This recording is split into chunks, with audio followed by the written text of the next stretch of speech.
Turn your digital devices on. Tune into the trendiest team in town. Bringing you music, great guests, hot topics, and lifestyle views that's going on now. It's the Miss O Show, O Show. It's the Miss O Show, O Show. It's the Miss O Show, O Show. It's the Miss O Show. We're about to get this poppin' now. O Show.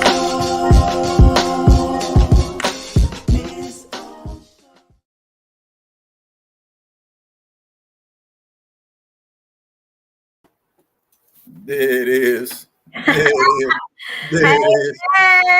There it is. Let me hit this. Welcome back. Hey. Welcome back. Welcome back. Welcome back. Welcome back. Welcome back. Hey. To the Miss O Show. Hey, we're swinging. We're swinging. We swinging. That's right. Man, listen. What a day, what a day. Oh my God, what a day, what a day. What's happening, Ms. O? Man, listen, I am trying to okay. Look. You trying to keep trying? Popped up backstage. I'm like, wait, who were popped up backstage already? They ready. They ready. I am here for it. I'm hoping my lighting looks okay. I don't know. I promise you after this show, like I'm just gonna get it together because I don't even be knowing what the hell going on. 1 minute I'm like super light. Now I just feel like I'm like super dark for some reason right now. Hey, embrace that chocolate.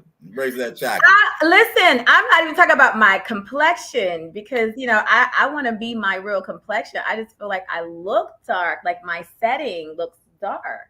Does it look darker than it typically does? little something, but we can still see your essence. You know what I'm saying? That's all that matters right there. Yeah. It comes through the screen, you know. So what does it do? Man. I'm gonna just jump off with. I hate working at my satellite office. I done messed around. I gotta stay at work until 5:30 dealing with that damn place. I cannot stand it. That's why I'm still in my work clothes right now. I couldn't even come home and get comfortable. But that's all right though. I'm here. So wait, that means when you go into the office, you have to stay until 5:30. Oh no. When I go to my normal office, I stay until about 4, in between 4 and 4:30. But the satellite office, that's the shit that I don't like. That's the shit I don't like. Like they can put me in there on the morning time, but yeah, that evening, man, you gotta stay there to 5:30. It is the worst. Listen, I understand how that is because 5 o'clock come, it don't even be 5 o'clock, it'd be like 4:45-ish, 4:46-ish. I'm like counting down, putting on my shoes, grabbing my coat. I'm like, I'm out of here. Right. Like, don't get me wrong, I'm supposed to leave at 5:30 every day, but it's not happening. I'm out. As soon as the big heads leave, be like, I'm out the door. I'm like, out of here. Y'all later, man. I ain't got time for that. Listen, I totally understand. Well, welcome everyone to the Miss O Show with Swang. And if this is your first time joining us, thank you so very much for joining us. If this is, if you are returning, thank you so very much for returning and welcome back. I'm hoping we are on Facebook. Let's see. Are we? I know I just shared, so I believe that we are. You think we're definitely on it. We on and popping on Facebook. I ain't shared it everywhere just yet because I'm still trying to get comfortable in my chair. You know what I'm saying? I got to move some things around. I might get halfway naked because this sweater is a little warm up in this joint right now. Lighting is like, I feel like that's a little better. Yeah, you good. You good for sure. You good. It's like making me, it's stressing me out right now. Okay, Claudette, thank you, darling. Thank you for letting us know that we're live on Facebook because I'm like, what is going on? Yes, we are live and in color. It's a hot mess. I need a production team. I need a whole listen, I can't. everything that goes on to produce this show and come here to this point, man, is a lot. Like, I remember it was like as simple as us just, sending this stuff off to Brian. Shout out to Brian. We miss you. Big ass We Brian. miss you, Brian. So with Miss Brian. Yeah, like just sending it off to Brian and then we just show up. Now it's like, ooh, like producing it, and then I got work to do. How to got work a job to do. Got to make it look like it's not all jacked up and ghetto and everything. That's right. But I see you got yours and I got mine. Yes, indeedy. Sipping on some Pinot Grigio tonight. That's right. I got my little special concoction that I will let remain nameless. But Yes. those that know. Cheers to a Cheers good indeed. show. Cheers indeed. I hope everybody got their cups as well. And y'all ready for this this show that we're about to get into in a little bit. This is going to be a good one. I'm really excited about this. But before we get into the show, if you haven't done so already, if you're tuning in on YouTube, make sure you like, subscribe, comment, share, all that good stuff. If you're tuning in via Facebook, same thing. Make sure you share the video and like it and comment. Like I said, this is your first time joining us. We are an interactive show, so that means that there is going to come a time where we're going to drop that link. And when we drop that link, if you want to become a part of the show, then you will actually be a part of the show. We will bring you on the show, and you will be able to actually participate and be right on here with us. So that's right.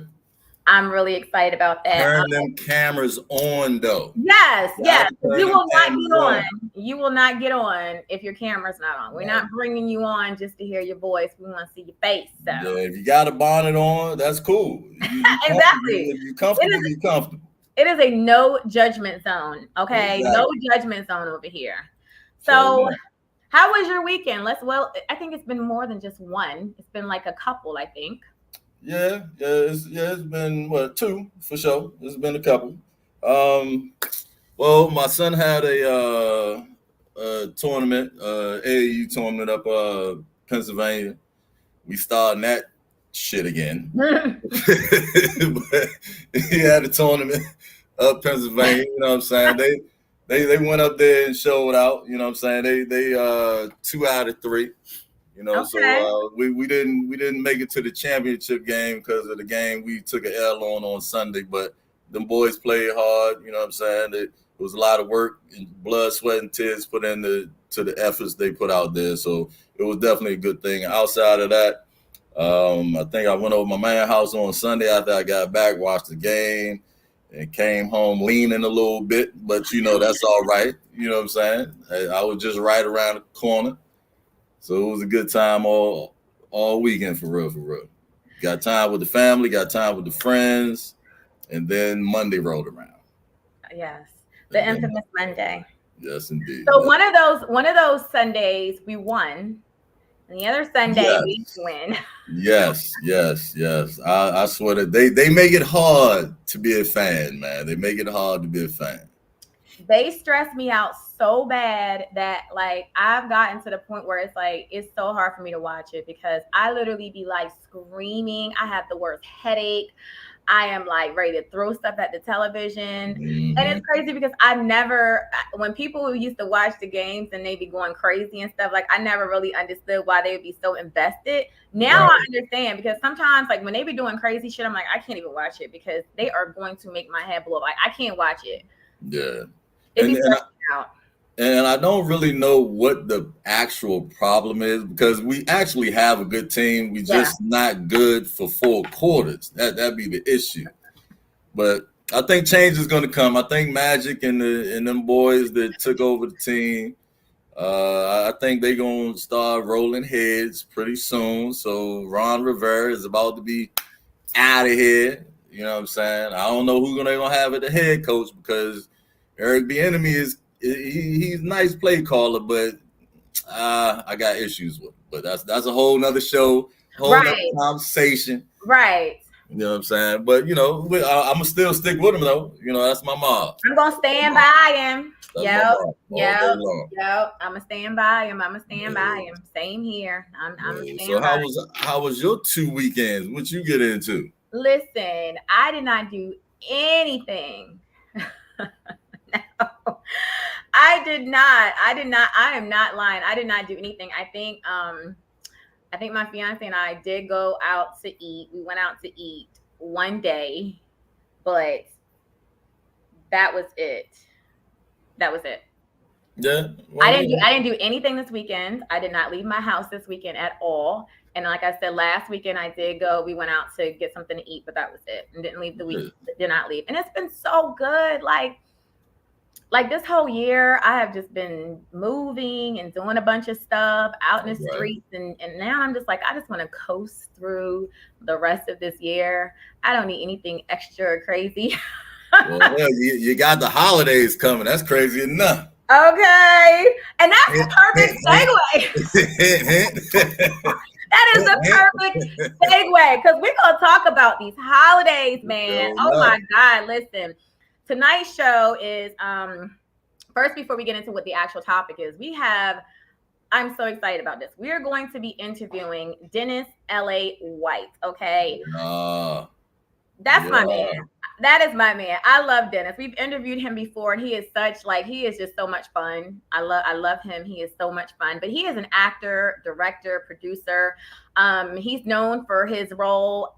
He played D-Roc on the movie Notorious. He most recently was on the movie The Past by Todd and Candy Burris. And he does a lot. He has so much that he has going on. So we're gonna chop it up with him. I know that's right.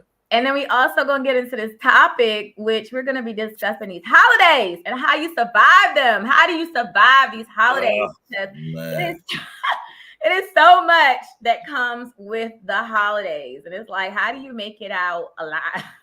Exactly. Like even just going into them in preparation for them is crazy. Yeah, it really is. You want to be here, you want to be there, you want to, do a lot of stuff in such a small time frame. It's just ridiculous. 100%. But it's a lot of stuff that goes on, and like you said, we're gonna tap on probably quite a few of them. Yeah, we are. So, I mean, like, it will definitely be interesting because I got questions. Because I might be asking for advice whole time on the low. I was about to say, do you have questions, and are these questions for some advice on how you are going to survive the holidays? Right. You know what I'm saying? Like this is therapy right here. I need to figure it out. When the world is about to pop off during this holiday season, real fast. Well, listen, let's go ahead and get into the topic because we have Mr. White joining us about 8:30-ish. So we're going to get into the topic. And then, like I said, he'll be joining us around 8:30. So I'm excited about that interview. So if you guys haven't done so already, like I said, make sure you share these videos on YouTube, Facebook, like, comment, subscribe, all that good stuff. And once we get popping, we will drop that link so that you guys can join us if you decide that you want to chime in. So we don't have a call in, but we have a pop in, call it a pop in with us, hang with us for a little bit. Slide on into the Slide on up in here. On in the green room. So we're going to go ahead and get started. So our first question of the night is when it comes down to the holidays, right? And you are dealing with new partners. But before we get into this, I want to play this video, right? Because this video goes along with this video. This video goes along with the Thanksgiving. So this way, I'm gonna play the video, and this is how you guys know that this is what we're talking about when it comes down to the crazy ish that be going on during the holidays. All right, so give me 1 second. Man, the craziness of it all. The craziness. All right, here we go. Let's see. I'm not saying that shit. I think it's stupid. Well, I know you think it's stupid, but you can't force a religious belief on you. Oh, nobody's forcing that on you. Yeah, you kind of are. It's just a home video. We do it all the time. It's fine. He does this every year. He does it. My mom, we're going to look back on this and we're going to enjoy it, laugh, and everything. It's fine. Make everybody happy. I'll say grace. You're just doing this to get on my nerves. Say, you're the head of the Yeah, house. yeah. All right, bow your head. Dear Lord, bless the food that's in front of us. Thank you, dear Lord, for all the family that is around the table. And dear Lord, please, I emphasize, please find Jesse a job on Monday morning. Amen. Oh, yeah. Hey, man. Dad. Made me look like a stupid idiot in front of the whole family. It wasn't funny. You do this all the time. I know. Sarcasm makes me look stupid. Jess, all we want is a job. That's all we need from you. And I work for you. That's not a job. That's not good enough. Yeah, that's good enough. That's plenty good enough. Could you Why just, gonna- just say something Look. that you're thankful for? It's Thanksgiving. You can I'm just not say, playing his game. Why are you taking his It's not side? a game. I'm just trying to keep the peace. Let's just say something that you're thankful Okay. for. Yeah, no, all right. Do I have to fold my hands and look up to the Just- heavens and get on just my do what knees? your It mother would be says, nice. Please. Please, God, like, oh, I'm grateful for. All right, yeah, no, okay, let's do it. I'm grateful. I'm grateful for the food. I think it looks good. Walmart does a bang up job. I love it. It looks so good. And I'm grateful for video games, There it if is. we're being honest. And I'm grateful for Halo came out recently, and I look up to the Master Chief. He's kind of my hero. I love him. Not that anyone would understand. And I'm grateful for Mom for buying me a new Xbox One after my dick of a dad destroyed it. So you don't Oh. appreciate Amen. anything? Threw her under the bus. You don't appreciate anything Oh, we've done sorry. for Did I you? put you in the spot there? Did What I do you make you mean? look embarrassed? What the hell? If you're not going to act right around here, be part of the family. You want to make a scene during Thanksgiving? Yeah, really? I do. Because if you don't want to be Oh, part God. of the family, then get out. What are You're not part of the family the way you act. Oh boy. I'm not part of the family? No. You don't act right, you're not part of the family. Oh my God. Oh, you threw a turkey at me? Don't blow up. Oh my Lord. And you're filming? God, I'm so sorry. Yeah.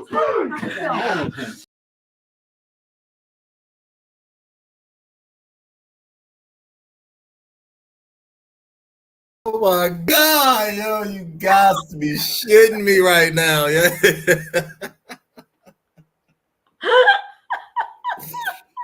Boy, I tell Ain't you, nobody, look, no one got a chance to eat anything. any goddamn thing, man. Listen, listen here. I'm trying to tell you. First of all, the prayer by the pops was hilarious. He was getting out all his grievances right there. He was like, "My son is a piece of shit. I wish he got a job. Thank you, Lord." By Monday. Yo, the son was like, "Oh, the food look good. Walmart does a bang up job." Right. Calling everybody ass out, yo. Like, oh my God. Oh Lord have mercy. I know what. In a black family, it would have got violent a whole lot quicker than the table. And nobody got a chance to eat. Oh hell Ain't yeah, no- we're not calling. Okay. Man, listen.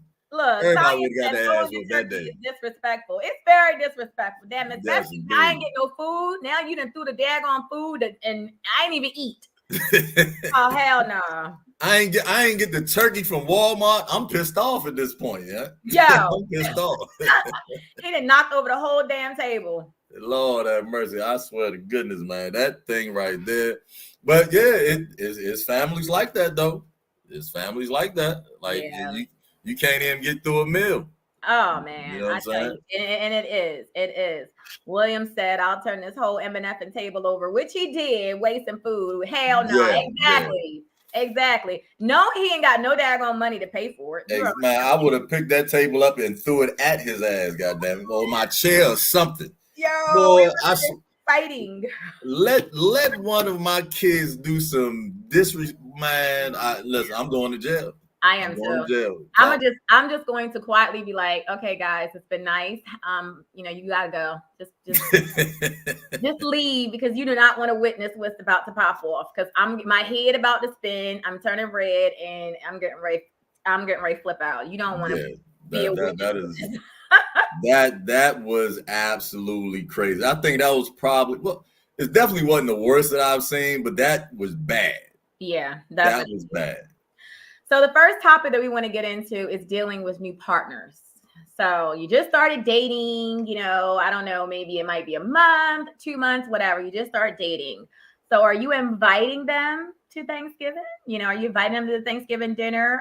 Or do you feel like there should be like some type of time frame of dating before you get, you know, you give out an invitation?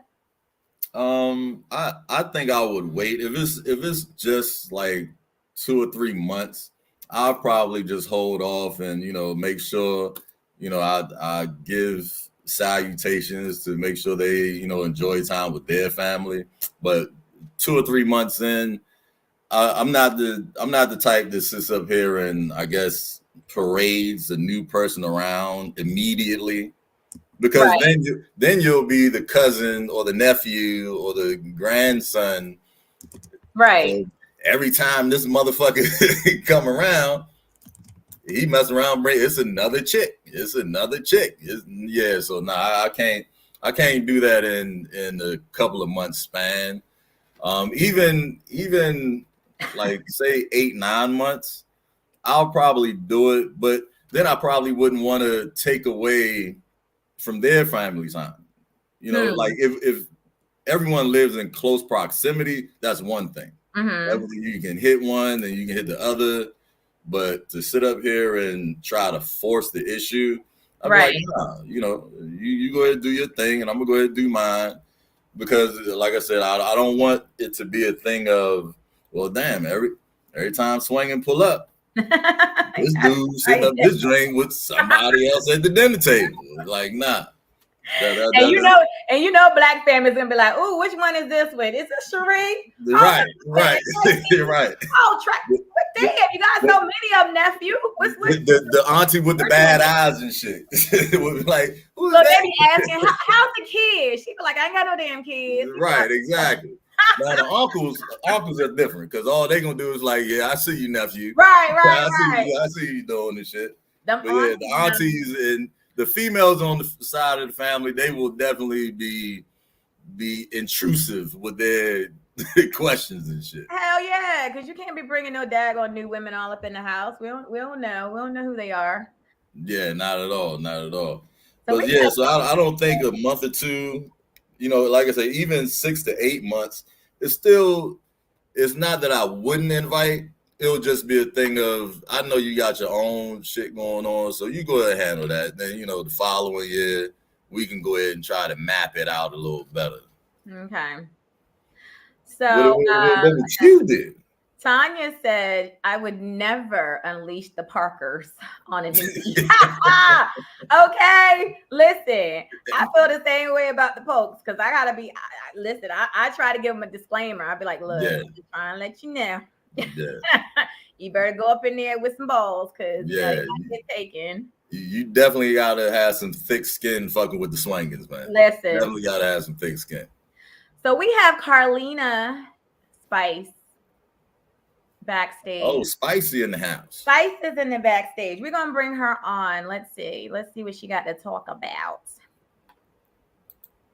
What up, Spicy? Hi, welcome. We can't hear you. Hello, can you hear me now? Yes, we can. Hello. How are you? Welcome to the Miss O Show with Swang. And how are you this evening? I'm great. Good to finally make the show. That's right. Well, thank you for joining us. Well enough. You're welcome. So you all were talking about inviting people over for Thanksgiving. Yes, for the holidays. It would take me a whole year. I got to go through a cycle. So, okay. So what does that look like? So you meet a guy and say if you meet a guy, y'all been talking for about, 3-4 months and it's Thanksgiving's coming up, but he asks you, can he come to your Thanksgiving? So like, how does that look? What are you going to say to him? Oh, I'm going to have to explain to him that, my family is not for the faint of heart.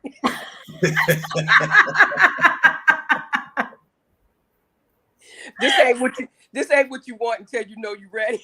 Look, baby, you don't want this. You don't want this. Look, you might not want to talk to me no more after that. Yeah, exactly. Right. So I gotta make sure you 100% invested. Yeah, for real. Like you got to put some time in for that work. You got to put some time in to come around my family. It's gonna take about a year's cycle. See if you got some staying power. Yeah. Have you ever had any like really bad experiences with that? No, I generally just don't bring people over for Thanksgiving. Now, what about any other holiday, Christmas or anything? They gotta be it's gotta be a while first. Just gotta you gotta go through a year. If you can last that year, then you good. Is that for your own, I guess, safety, or is that for their safety around your family? Both. I feel you. Well, because see, in that year's time, he gonna meet certain family members, and he gonna meet some of them he like. Then eventually you're gonna meet the ones that gonna be questionable. Then you really gonna meet the ones you ain't gonna like forever. Yeah. Right. Yeah. For sure. That's true. You gotta trickle in. That's true. That's true. And I think I definitely, like, for me, I know it's like, when you're dating somebody early on, like, you don't know how long it's going to last. You don't know if you guys are really going to be anything. Like, so like Swangin was saying, you introduce this person to your family and say if they like them or whatever the case is. And then like right after Thanksgiving, y'all ain't even talking anymore. Y'all ain't even feeling each other. Now you introduce them to the family. And then like, it's going to be hard for you to bring somebody else in. Yeah. Like where did Leroy go? We like right. Because it's going to be like Thanksgiving is right there. Christmas is a month after. Yeah. So your family is kind of going to expect to see the same person. Yeah, now, consistency. Now again, like people have different family, rituals or what have you. So of course, not every holiday you're going to be able to spend together, but yeah, I just don't think that you should thrust somebody into a situation off of just a few months or, hell, some people a few weeks. Because some people just want to be attached.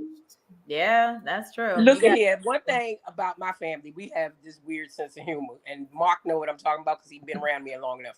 But don't know. If you don't have a sense of humor, you ain't gonna last 10 minutes in front of my family.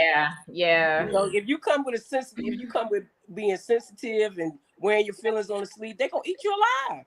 Yeah, for sure. And I feel like every family has a few members of their family that is just going to show out. Like, I don't care. They have no cut cards. They're gonna find some kind of way to talk about you or to start like, I just feel like that every family has some family members where you be like, oh Lord, like please be on your best behavior. Right. I think I'm that family person. If you bring the wrong kind of ice cream, it's over. Right? Oh yeah. The wrong kind of ice cream. Wrong kind of ice cream.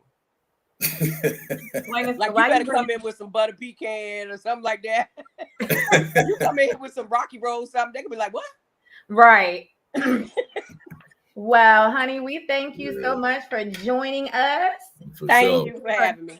Of course, and thank you for calling in, dialing in, chiming in with us. I hope you're going to stay with us because we have Dennis White coming on probably within the next few minutes, and we're going to talk to him. Yes, I watched Family Business, and I was still sad when he got killed. So. See, damn! You gotta put some questions in the chat for us about it, so we can ask them. They always kill all the black folks, even though it's a black folk show. I know.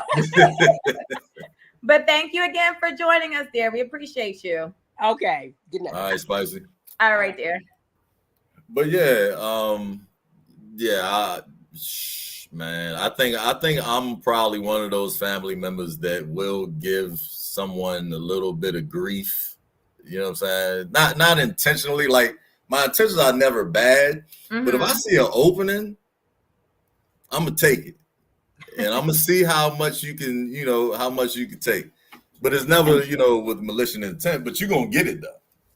Yeah, I just really think that, there definitely needs to be a time frame about it, because I feel like you just really need to feel like this person is somebody that you, that you want to be with, that you didn't took some time, y'all done been through some things, and, you feel like this person's going to be around because, again, you invited somebody into your space around your family. But you do have some people, though, out here, and this is true. You do have some people that really don't take a lot of stock in introducing introducing people to their family. Like you have some men who will, introduce all kinds of women to their mom and they're not even tripping off of it. Whereas as a woman, it's always been seen as, oh, if he introduced you to his mother, that means he really likes you because men do that, Right. So, but mom be with the shits though. So it's like, whatever. You know what I'm saying? Yeah, because she be like, baby, I don't know how long you're gonna stay, but I'm right. entertain you while you're here today. Well, we glad you came. I don't know when to see you again, but we glad you came today. Might not see you no more, but while you're here, I'm gonna entertain you. Yeah. I don't think I've actually had a bad experience, but I have introduced not many, but like one or two over the course of the years, and it hasn't been bad. I don't think my family is really like dug in the way they can. But then, some people are just never satisfied. Like not everyone is open as everyone else is. So if say your cousins don't speak, or certain cousins don't speak, or certain aunts don't speak, then that individual can sit up there and be like, well, your auntie didn't like me. Well, my auntie don't know you to like you. Like, right. What is what effort did you put into the conversation, or did you just sit there and decide you just came to be cute? Right. No, I understand. Sorry about this. I gotta resend this link to Mr. Figuring it out. White. So you were saying I was going to ask next if you've ever had any like really bad experiences. Yeah, like I said, not really bad per se, but again, like my family, from my understanding, was cool with whoever I brought around because they kind of accepting. But then that particular person that I may have brung could have been feeling some kind of way because people weren't engaging with them, or not everybody was engaging with them. So it's like, well, your Auntie May didn't, speak to me. Well, my Auntie May don't speak to nobody. Nobody. She don't like nobody. Like, what the hell? Did you see her speak to anybody? But you're taking everything personal when the whole time. So now I'm sitting up, on the ride home. I got to sit up here and explain how everybody is, and that's a negative thing. Like, like who wants to sit up here and have to explain another grown person?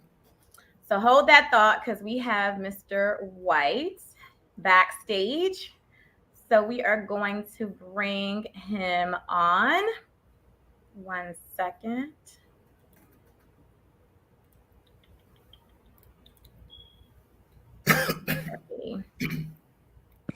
Hey. There you go. What's going on? How you doing? What up, Hey there. Good to see you guys. You too. Welcome back. Oh man, it's good to be back. How have you been? I've been good. I think the last time I was doing the past actually. The last time we had our interview, I've been good. Just been working. In spite of the strike, we finally, the strike is done. So we're back on the slave ships, getting the whip cracked on us. But things are good. Now we can really promote the projects. The past that I did with produced by Todd Tucker, Candy Burris, Rod Riley, Drew Sidora.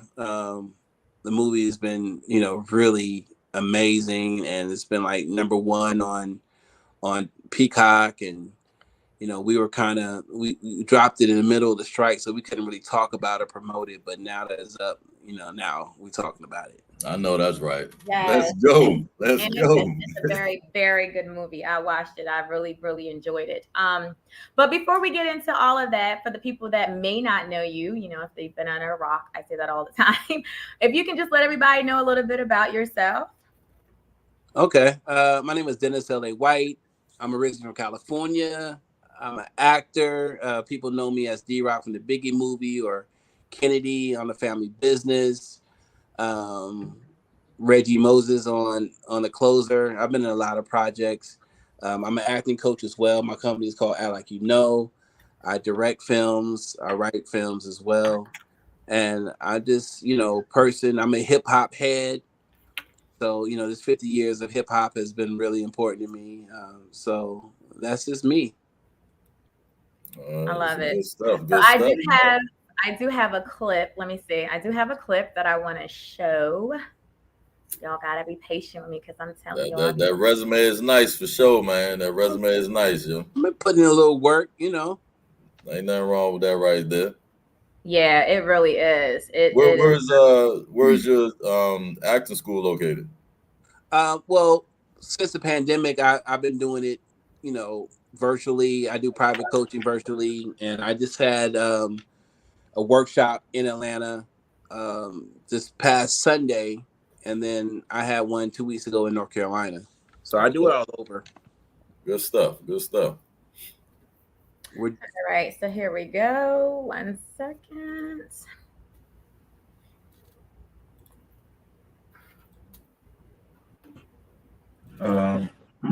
They call me Slick Rick. I'm the case I checked. I'm not the father of your hair, nails, or booty implant. I got one. My son, the boy lazy. I mean, if he had a stay-at-home job, he'd still be late to work. I mean, he'd probably marry a girl that's already pregnant. All right. No. We're gonna keep it positive, right? Well, in that case, you gotta come back to me.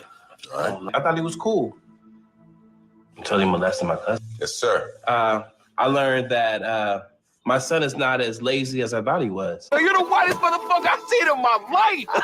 Hey, man, shut the fuck up. You can talk to me, whatever you need. You talk to me. Son, just we lost a client. Oh, damn. I'm sorry, man. I know how it is. No. We lost a client like we lost their business. They were dropped by their label. We just lost their business. That label, man. Yeah, they're still alive. They're good at ruining good music. Yeah. See, that's why I put a studio in here. Because Mr. Ray answers to nobody. You don't want to work for the man. You want to be the man. It changed my life. Little Ray. Yeah, Dad? Bring Daddy his checkbook. Yeah, where is it? It's on my desk. Okay. I didn't know you had a son. Yeah, that's why I do what I do. Yeah, say hi to Mr. Braverman. Hello? Look, schools in this city are a joke. Make sure she makes them better, all right? She will. That's what she's going to do. Oh, yeah, tell your wife there's a speed bump at the end of my street. I don't like it. If she gets elected, I want it gone. Rail walked into a protected store and killed the store owner and his little grandson. And then he put it all on me. Look at me. Look at me! Wait, Reggie, where are you going? Come back with my paperwork. Reggie, it's going to be a lot harder to get the paperwork. If it's hard, then you do it hard! Don't talk to me about being hard! CEO! He just trying to make us sweat. Yeah, we pay hardball with him. He's gonna dust it for Prince. We'll cross that bridge when we get there. By then it'll be too late. Look, you got priors. You're looking at 5 or 6 years easy. If I plead guilty, I get 3 in a day. Nah, D-Roc, my gun, my bitch. Oh, man, that's bullshit. Look, this music shit you got going on, it don't come around every fucking day. When a motherfucker like you make it, we all make it. What if I don't make it? Listen, I told you how to get into the drug game. Now I'm telling you how to get the fuck out. You don't have a record deal? Then go out and get one. But you're not going back on the block.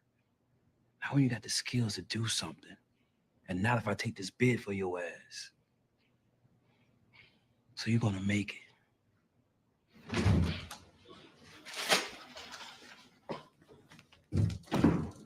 So,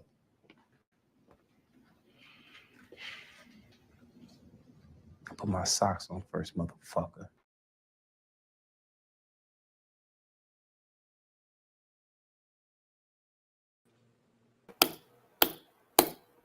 Hey. That's some dope shit right there, man. That's some dope stuff right there. Yes. I forgot about. That's crazy.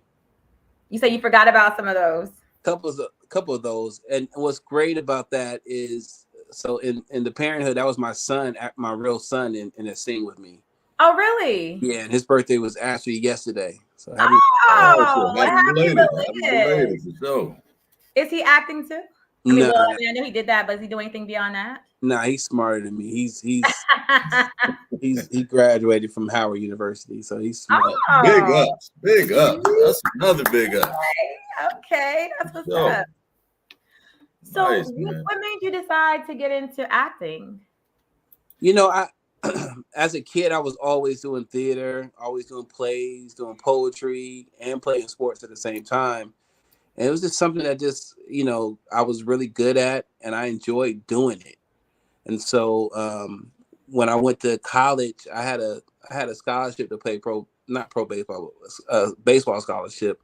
But I took an academic scholarship instead, and I just felt like it was my path, and so I stayed on it, and I just enjoyed it. I enjoyed the challenge of it, of creating, and it's been a part of my life for a long time. Yeah, Wow. that's sweet. So, well, I guess this is almost like a two-part question. One is what is the most difficult part of acting for you, and how free or how much freedom does the directors, as you've been a director too, do you give the actors to like flow with the script, or kind of ad lib but still stay in the lane of the script? The difficult part about being an actor is not even the work; it's the business aspect. Making sure that your agent is on point, putting yourself out there enough to garner different roles, and to understand your pecking order in this business, and keeping your core values intact and not selling out.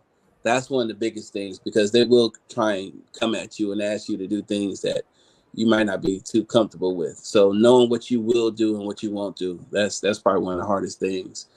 And as far as the leeway with directors, I try to do what the director wants and gives, and normally it coincides with the script. I'm not really one on ad libbing. I like to stick to the script unless it's kind of open. When I worked with Spike Lee on Miracles Boys, he wasn't having that shit at all. Spike was not having you. But then I worked with other directors who were cool with it, who encouraged it. So, Right. But me as a director, it depends on the level of the talent that I'm working with. If it's someone that I trust their instincts and choices, I let go of the reins, as long as it coincides with the script and the story is being told. Got you. I mean, that definitely makes sense. So how was it working on the movie Notorious? Like, how was that? Because I mean, like, everybody loves Biggie, like loves, I say loves because we still do.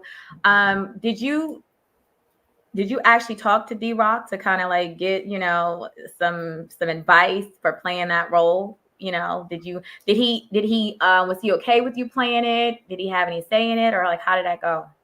Well, unfortunately, I didn't get a chance to speak with him beforehand. He was incarcerated. Okay. He was involved in the whole Little Kim, Foxy Brown skirmish they had at Hot 97. So while we were in a pre-production, he was incarcerated. So what I had transcripts from him, and I met some of his family members. Little C's was really important into me, and I did a lot of research on him. And I saw him. I met him maybe a week before the premiere. I was at a One Oak in New York, and he was with Diddy, and Diddy introduced us, and so that's the first time I got to see him and meet him, and so it was weird, awkward for him, for someone to portray him and for me to actually see him, and I've heard like crazy stories about him during the whole time when we were filming. People would just walk up on me like, "Yo, let me tell you the time, D-Roc was in the club," like, crazy stuff. And so well, we forged a friendship, and he was pleasantly happy, and his I was with one of his cousins like last week in L.A. So I've gotten a stamp of approval, but it's always challenging when you're portraying someone Yes. that's still alive. Yes. I, Definitely. I was about to ask that same question. Like, how was it portraying someone live or dead, especially when they pass, you still have those family members, those friends that knew them. Mm-hmm. Was there any critique that they gave you, during that filming process? Well, God bless her soul, Mrs. Wallace. When I met her on set, she was like, "You're not tall like D-Roc." Before, and I was like, "No, but I got his essence," And Yeah. so that's one of the biggest difference between both of us. But we look similar. We have some of the similar traits, whatever. But it's challenging because I talk about the difference between the rap biopics from Straight Outta Compton. It was that was a great movie, but they were alive, so they could tell how they felt. Right. Notorious, Biggie he passed away, so he couldn't say how he felt. We can say how we think he felt or maybe what he wrote, but for him to actually verbalize it was different. Right. No, I mean that I can only imagine because if you think about it, like someone playing me, like what I mean, like if someone's playing you, you're like you want that ain't it. Yeah, and then like if they do something, you're like, wait a minute, do I really do that? Is that my mannerisms? Like, yeah, it's tough. It's really tough. But that film was really great to work on, and it was an emotional film. We shot the scene where Biggie actually got killed in LA in the same street, the same. Wow. Yeah. Wow. It was emotional. There was a lot of tears. There's a lot. Do you feel like you took on any of the energy from it, like the real energy from it? Like, did you have to, like, after you finished filming, did you have to, like, kind of, like, sit with yourself and just kind of digest? Yeah. Regroup? After I got done filming, I went to Miami, went to the beach, and just kind of got away from it and just kind of took it off of me, But my character was in a situation where it was a negative, right? That I had to take off. But just the whole symbolism of it, and just realizing it, I was kind of unprepared for how big it was going to be. I didn't think it was going to be as big until we had a private screening with just the cast, and there was not a dry eye in the building. We all cried. We were like, we're telling this brother's story, and giving life to it, to where it, for hopefully centuries, and well, not centuries, but decades and centuries, still going to be. It's tough. And it's such an amazing movie. Like I watch it all the time. I can watch it over. It's one of those movies where it's like you watch it and you never get tired of watching it. And you can just continuously watch it because, it's telling a story. But like, I feel like everybody has some part of it that they can relate to, just seeing a lot of us have struggled and to do different, things and be able to put food on the table and stuff. And just to see his journey and everything and just how it was played out. I mean, like the filming of it, all of it was really good. It was, it was a very, very good movie. Yeah, and it was an independent film, which people didn't know. Really? I did not know that. Me neither. It was produced by Fox Searchlight, which is an independent film company. Wow. Okay. That makes it just a little bit more. It really does, because I would have never thought that. Yeah, we had independent restraints too. So, that's that business aspect right there. It is, though, That's that business aspect for sure. So your most newest movie that you were talking about earlier when you first came on is called The Past, by Candy and Todd Burris Tucker. And I watched that movie and it was really, really, really good. I do have a clip, but it's like it's super small, which would be talking, but I do want to show this little clip and then I want to kind of go into that. So 1 second. Let's see here. Okie dokie.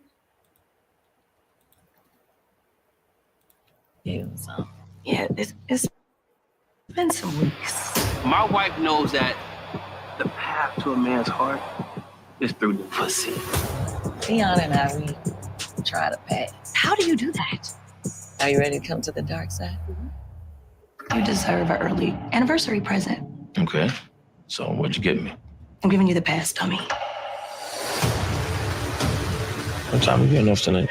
I get off at 3. What about you? I don't have a desire to be with another man, so this is for you, baby. Broke every rule that we made in the past. Well, you guys did set the rules, right? Because the rules are important. Don't even matter. You got a gun? So that's what we're doing? You having bitches send you naked pictures now? You ain't shit, and you won't be shit.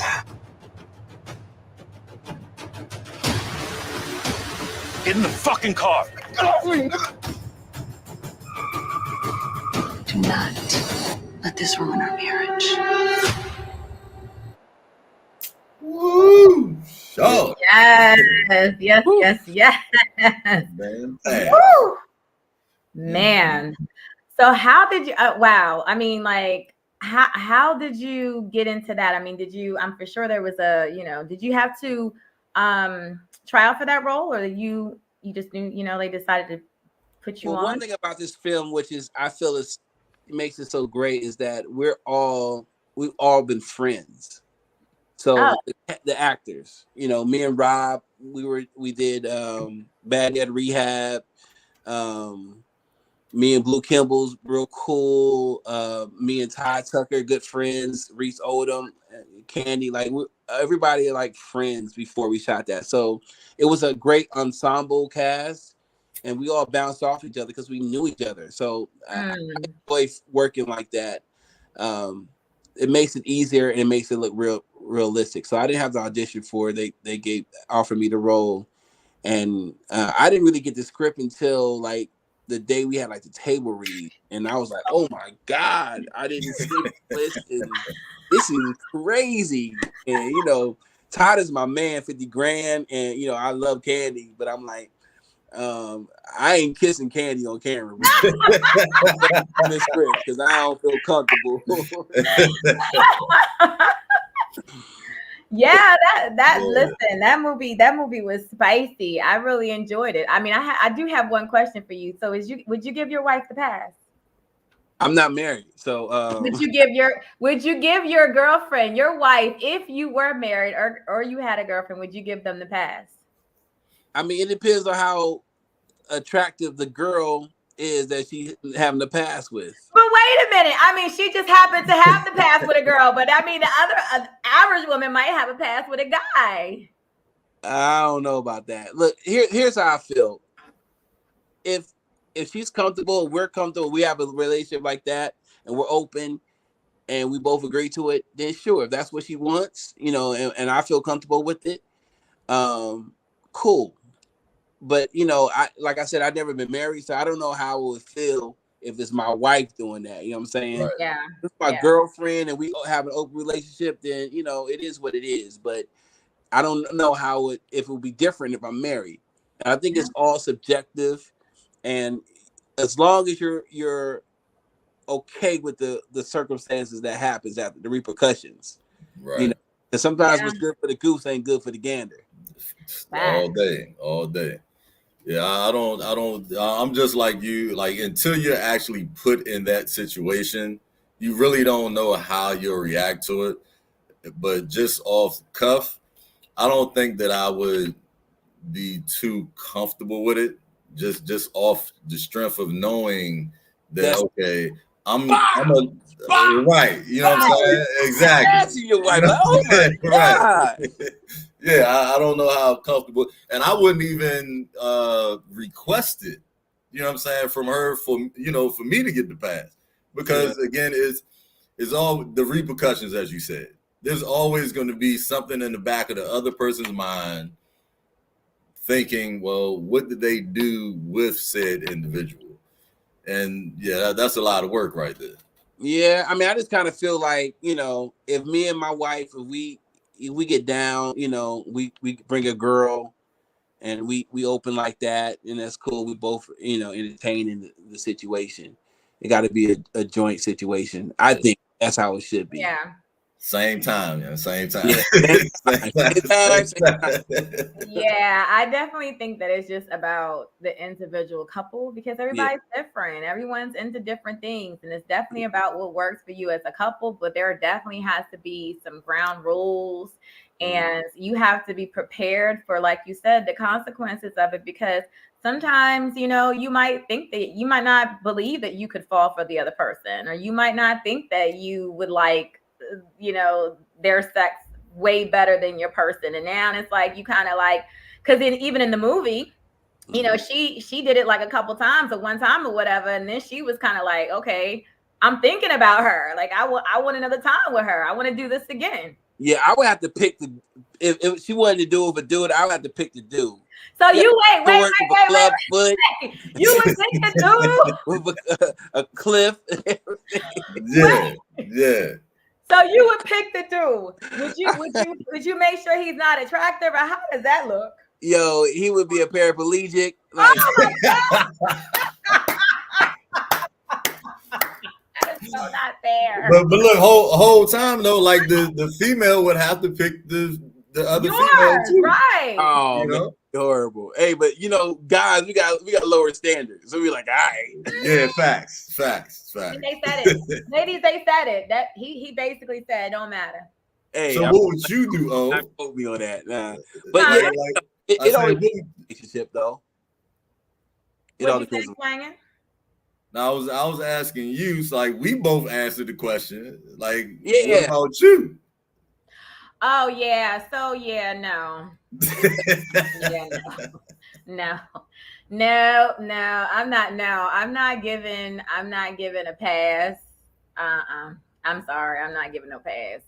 Because the way my inner crazy be set up, like I could literally tell you I'm okay with it, and then you come back and you could just be maybe telling me about it or something, and like I just literally be like, can't stand you, and I forgot I even agreed to do it, you know. And I wouldn't want the pass either, because again, I just do not like opening up Pandora's box. I feel like sometimes when you open up that box, like you just never know what's going to come with it, you know what I'm saying? Because you just don't know what emotions or feelings or whatever is going to come with it.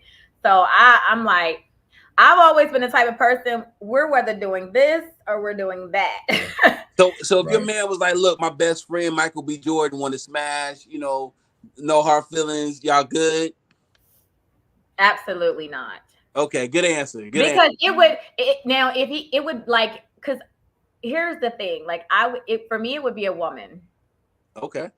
If it was somebody, it would be a woman. It wouldn't be another man. Great. I agree with that. Yeah, because it takes too much for me to like get to the point where I want to be intimate with a man. Yeah. You know what I'm saying? Whereas with a woman, you know, it's more of a sensual thing. It's more of a, you know what I mean, a sensuality type thing with them. And for a man, because that's more invasive, you know what I mean? Yeah, like I know, and I don't need that type of energy. But yeah, I you know, but I will do, like you said, you were saying as far as us enjoying somebody together. I will say that, you know, I would do like a Pandora's box, or like, you know, going to something and you know, going to like a little place where there's like some little place and, you know, different swinger type stuff, you know, like I would be open to that, because I think that's like, you know, and even if you don't play, you're a voyeur, you watch, you know. Yes. Just being able to see it in that environment, I think is like sexy to me. You know what I mean? Like, so I would do that. I'm not a prune, but I don't know if I know the woman touching my man, because then I might just black out and then everybody got died. Like, but I want to ask you, tonight's topic, we're talking about the holidays, you know, Thanksgiving coming up, Christmas, holidays, or whatever. So I wanted to ask you, what is your thoughts on like bringing somebody that you just met, or you've been dealing with somebody for like, you know, 2-3 months or whatever? Are you inviting them to Thanksgiving? Well, my birthday is actually on Thanksgiving, November 23rd this year. Oh wow! Next week. Next week. So if I'm dating someone with that short amount of time, it all depends on where we are in a relationship. Because I've been with someone for a month or two, and we were head over heels, and I've been with someone 6 months. Was like, I don't know. So it all depends on the intensity of the relationship, and and how comfortable you are with them meeting your family. Some people family, they don't want nobody to know, but like, my family's crazy. I don't want you to meet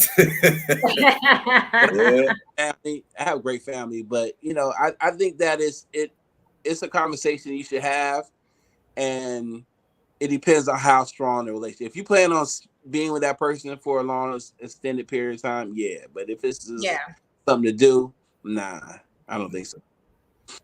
So have you ever been in a situation to where a female has requested to come with you to something like Thanksgiving, and even though you might have thought that she had potential, but you still was on the cuff a little bit, but yet she kind of was like, well, why can't I come with you? Have you ever been in one of those situations?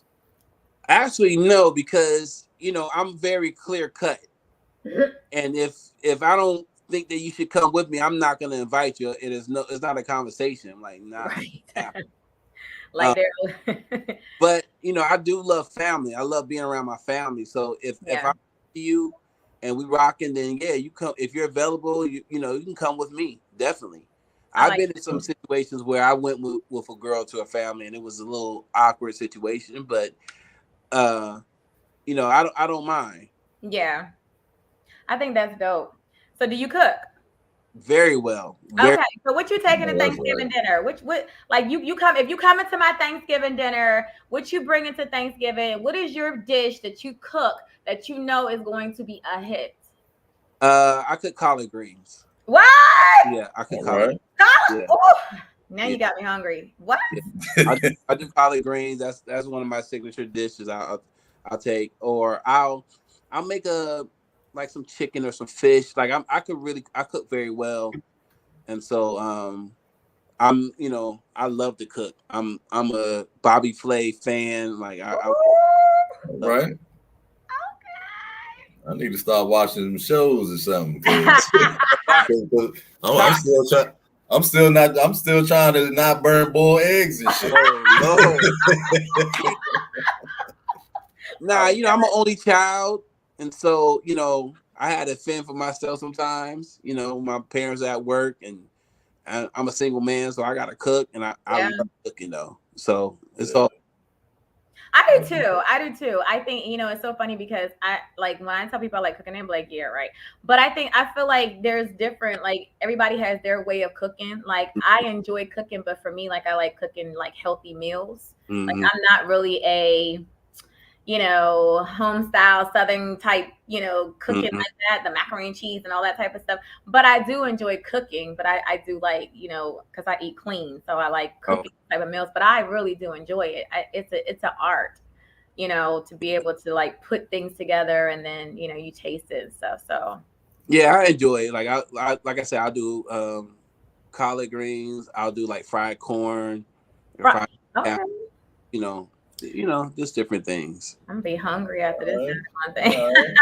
Right. I'm sitting up here like I ain't even ate that yet. Me neither. I'm like, I could eat me a nice ass bowl of collard greens about right now. Go to sleep. What's the collard greens though? Like collard greens. So what are you working on currently? Like, are we getting ready to see you on something else? We getting ready to see you on the big screen again? What's popping? What you working on now? Well, God bless. The family business has just, we just got on Netflix. So that's been congratulations. So that's been showing a lot lately, and getting a lot of good reviews. A movie I was in called Mickey Hardaway, as we just won an award in Cannes, and just it's doing really, really well. I decided to do something that I've never done or really seen. I did an acting workshop in North Carolina, and everyone that attended I guaranteed him a role in the film. So I'm shooting Ooh. in March called The Chronicles of Vietnam. And, it's a really, powerful movie about, living in North Carolina, Fayetteville, North Carolina. So we're shooting it as a trilogy as well. So that's what I'm working on now. Just getting all the elements together for that shoot, and just really getting up and coming talent and helping them, get really good roles and to work in this industry. Wow. So are you acting and directing in that, or? I don't think I'm gonna act in it. I don't. Okay. I don't think I'm gonna act in it. I might have maybe a small little role, but I'm really not a fan. I'm not at a point where I want to direct and Right. at the same time. I did it. I Right. got a movie coming out called "Careful What You Ask For," where I did do that. But it's challenging, and so this one I want to be able to sit and really be a visionary with it. And so I'm Right. some name actors in it as well, but I really want to give some of these up and coming actors in North Carolina and Fayetteville a path and some leverage in this industry. That's what's up. I love it. I love it. Well, if you need like a Hey, I'm just saying, don't say it if you don't mean it. I'm saying it. I mean it. Right, it's that part right there. Don't say it if you don't mean it. I'm saying it. I mean it. I could do a little stuff. You know what I'm saying? But what advice would you have for people that are trying to get into the industry? That's just starting out and they want to be an actor, actress. They've been trying to get in there. They don't really know how to or what to do. What advice would you give them? My advice is for them to go to www.actlikeyouKnow.org. Repeat that for the people in the back. www.actlikeyouKnow.org, spelled out, not Ebonics wise, actlikeyouKnow.org, and sign up for a consultation or private coaching. I tell actors, you have to invest in yourself, and you got to take classes and actually just really do it. It's not just the easy path, but you can't just put your toe in it. You got to go all the way full blast. And so take acting classes and be around people who are doing the things that you want to do. Right. I love it. That's some good stuff right there. I know I've put my toe in it, but that's about as far as I did. It was a pinky toe at that. Oh man. Me too. I think I had a big toe in it too. But I definitely agree with you. You gotta actually go all in, and that's pretty much with anything you do. Yeah. And it's never too late. It ain't no, I say it's a marathon, not a sprint. It's true. Yeah. You could take however long it needs to take. I just say, who wants to die and not do what you want to do? That part. Whole thing. You want to be a painter, but you working, picking up trash. At least do something you want to do, whether it's on a professional level or on a smaller level. Just do what your heart desires. 100%, because you only got one life, and I feel like every single one of us got something we're good at, Yeah. No doubt, man. Wow. Well, are you going to come to the DMV at any time? I need to. Me and Steph Lover, we're gonna do a project together, so I gotta come in and kick it with her and do. I've been working with this lady. Her name is Tiffany Taylor. She survived a serial killer. Wow. Yeah, and so we've been getting her story out and doing interviews and everything, and we're doing a project with Tubi with Asher this week about her.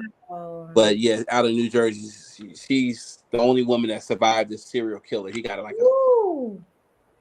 and so I've been working with her and just really, helping her tell her story. And we have to give back and give avenues. Everything is not about a check. Yes. Right. Awareness. Yes, 100%, definitely. Well, listen, we have thoroughly enjoyed you as we did the last time. You're so much fun. And I'm so happy to see that you still grinding, you still out there, you still doing your thing. Yeah. So I appreciate you guys for like supporting me and always showing me love. It's just I'm blessed and I'm honored to be on your show. Anytime you guys call me, I'm always there. It's a blessing. Thank you so much.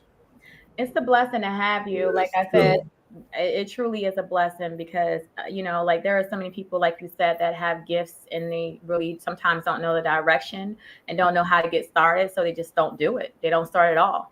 And I feel as though with the way that the world is going and how so many of our youth is just going in the wrong direction, I feel like we really have to come together as a community and really open up these doors to give them other avenues in the directions that they're going. So I think that a lot of us have these different things that we're doing. And like you said, sometimes it's not all about the money. It's about opening up doors for, our youth and just different people that want to do things, but they really don't know how to do it or where to get started. And, if you have a platform, I feel like we have to right now. It's so imperative that we use our platforms that we have to help our youth and just to help our community. Is very important. So I thank you so much for coming onto the show. I mean, like I said, from the very first time that I talked to you, you've always been humble and very, very down to earth. I appreciate that about you. We wish you so much success and all of that. Please keep us posted with anything. If you got anything and you want me to put on the show, please send it my way. And we definitely support you. I want to bring Tiffany on your show. We'll bring Tiffany on the show. Please bring her on the show. I would love to talk to Tiffany. Absolutely would love to talk to Tiffany. Seriously, because that's like, just hearing about just a little bit, that's amazing. So definitely. But for the people that may not be following you, how can they get in contact with you? How can they follow you? How can they, do your workshops and all of that type of stuff? If you can just put your information out. I'm easy to find. Is at Dennis L.A. White. That's on all social media platforms, and www.actlikeyouKnow.org. That's both of those avenues. You can find me. If you follow me, I'll follow you back. That's Facebook, Twitter, Instagram. I refuse to call it X. I know. I know that's right. I know. That is so weird to me. Like I'm not on Twitter. I'm like, what is X? What is X about? Right. Yeah, I don't understand it. Mama call it Twitter. I'm gonna call it Twitter.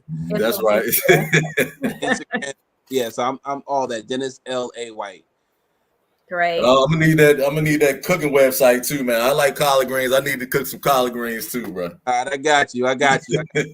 Yes, and one of our listeners, Williams Ray, says, absolutely. Thank you for sharing. Definitely will continue to support your projects. Williams, I appreciate you, Brody.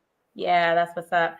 So again, thank you so much for joining us. As I said, please send me any of your information. Send me anything that you have, your projects, and I would love to interview her. So I want to get her on, and hopefully you'll come back too when we interview her. For sure. Okay. Enjoy your birthday. I will. Hey, happy birthday, baby. Holidays. Happy early birthday. Appreciate it. Thank you again, dear. Have a good night. You too. Bye-bye. Bye. That was nice, man. He is always the same.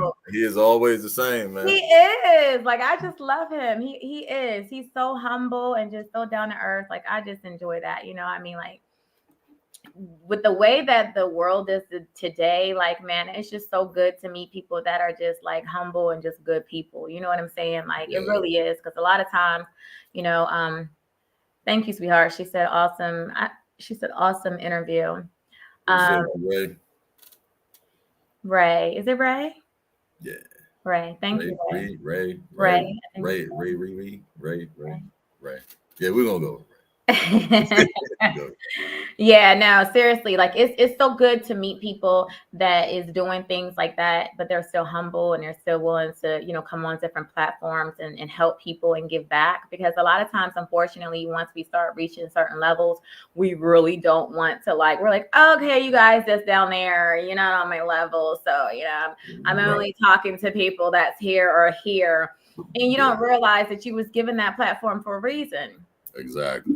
Those doors open for you for a reason. They didn't just open for you for just you. They open for you because you're supposed to give back. You're supposed to give what the blessings that you have bestowed upon you. You're supposed to give back and pour into others. A lot of people don't do that. So shout out to Dennis. He is a really, really, really good person. Make sure you're following him if you're not already. That's Dennis LA White on Instagram. And make sure that you follow him. But we're going to continue this topic. Yeah, but well, before we jump back into that joint, I do want to, like you said, just give a shout out to him for doing the project in Fayetteville, doing the project in New Jersey with the serial killer. Like those stories we don't really hear about. No. And for one of us to be able to bring those stories to light, that is just amazing. You know, it truly is. It doesn't take a big production company to do it. It just takes us to go inside our communities and listen to the stories. Yeah, exactly. That our people have. So that's definitely a dope thing. And a lot of people have stories, you know what I'm saying, like that you just wouldn't hear about because maybe people think that it's not, you know, worthy of a movie or worthy of people talking about it. You know what I'm saying? And as Ray Ray said, we need to hear about them, and we really do, because I'm telling you, I just feel like this time now that we're in, like the time that this world is in right now, like it is time for everybody to pull together as a community and come together and start utilizing our resources so that we can be in a better position. Because listen, it's a little cray out there right now. All day long, man. All day long. It's a little hood. I love watching the news, but every time I watch the news, I am still shocked. I am still shocked. When I tell you that I be in my house, like right now, and I'm in the basement, I'm in my house. You know, it feels good that all I gotta do is go back upstairs because I don't be playing around with them streets. I can't no more. Like, you know, unfortunately, the fact that we really have to get to the point where we're very mindful of where we pump gas and what time we pump gas and where we going and who we hanging out with. And sometimes it's your friends and sometimes it's your family. So you be looking at everybody like, what you want? Like every damn body, like back above me. All right, Uncle Skeeter, I ain't talked to your ass in a while. What you calling me? I'm sitting up here standing in line. I'm gonna need you to back up. Okay, like you hella paranoid. Like this world got you hella paranoid out here in this world, and unfortunately, you have to be like that. But anyway, we're gonna shift it a little bit because we're gonna have some fun. I got another video for y'all because I feel like I didn't really got this together now. Can y'all give me a clap? Y'all feel like my skills? Y'all feel like my skills have gotten a little better with the around and stuff? You know what I'm saying? It takes some work. Just sitting up there working it out. Working it out. I'm really proud of myself. Like I feel like I'm doing something. Okay. The host and producer handling business with a glass in her hand. That part, okay. Ain't even spilt a bit. So here's another video, and then we're gonna go into this one. We're gonna talk about this topic. It is a part, of course, of surviving the holidays, but here we go. 1 second.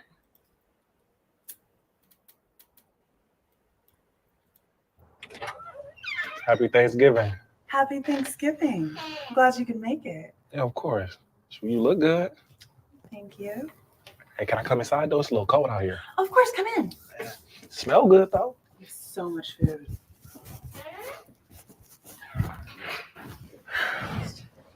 Finally get to meet your kids. Yes. This is Delone. This is Alone. This is Cologne. And that's Simone. How you guys doing? Oh, I'm Moses. Nice to meet you guys. Okay, would you like to say a prayer, please? Go Dear God, thank you. Thank you so much for the plants you've grown for us to have this amazing meal that will replenish our strength. Yes. Thank you for the roof over our heads that keep us dry when it rains. Yes. Thank you for the clothes on our backs that hide our shame.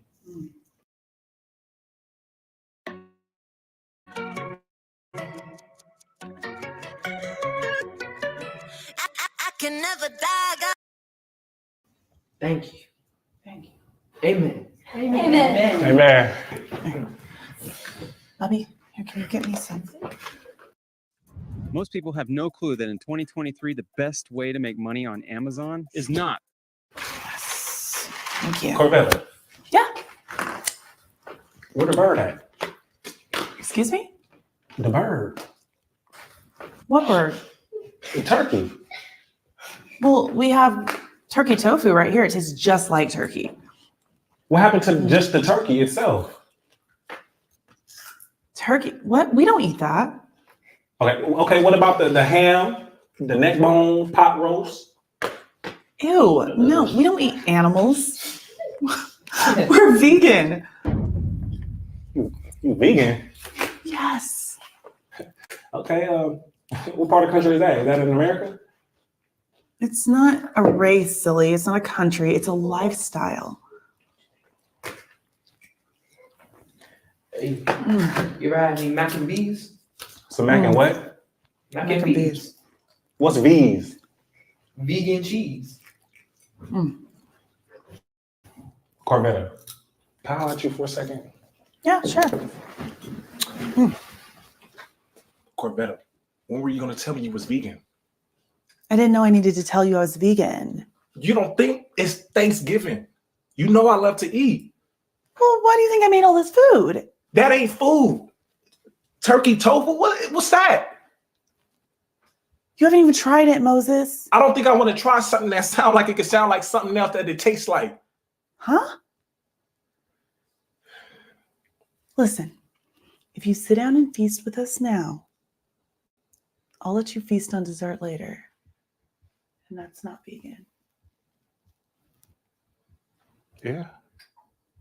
Come on.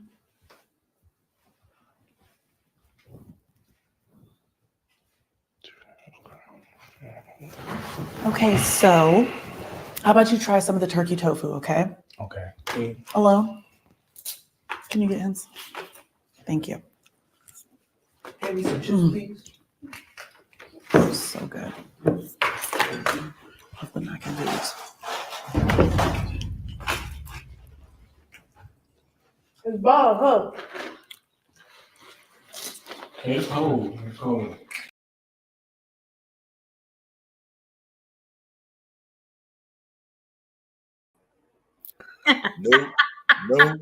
No. I'm out. You can keep that goddamn dessert for somebody else. I'm out. O-U-T out. Out on top of out. Yeah. Yo. There's no way on God's green earth that I'm eating grass, bro. It's just not happening. I'm not eating grass. Yo. I'm not a cow grazing. I'm not. I need something to substance, bro. Like that would be a deal breaker for your ass, man. Matter of fact, I won't even make it to Thanksgiving dinner. I'll just be like, oh, you what? Okay. But see, apparently in the video, he didn't even know that she was vegan until he got there. See. Then that's inviting someone over too early. That's inviting somebody to go too early. Because you would know that if you been with them for a while, you'd know that she was vegan. He fell for the cute face and the fat ass or something. I don't know what, or maybe it was her personality. I don't know. She seemed pretty persuasive. I mean, she was pretty and she had that soft-spoken, seductive voice. Right.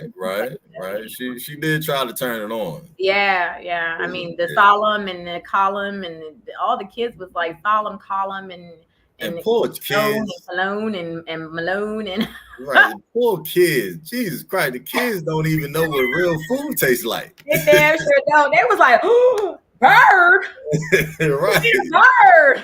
They don't even know what real food tastes like. Don't eat bird. They was like, look, you getting ready to taste some of this turkey tofu. You ain't gonna ever go back to no damn bird. Turkey tofu.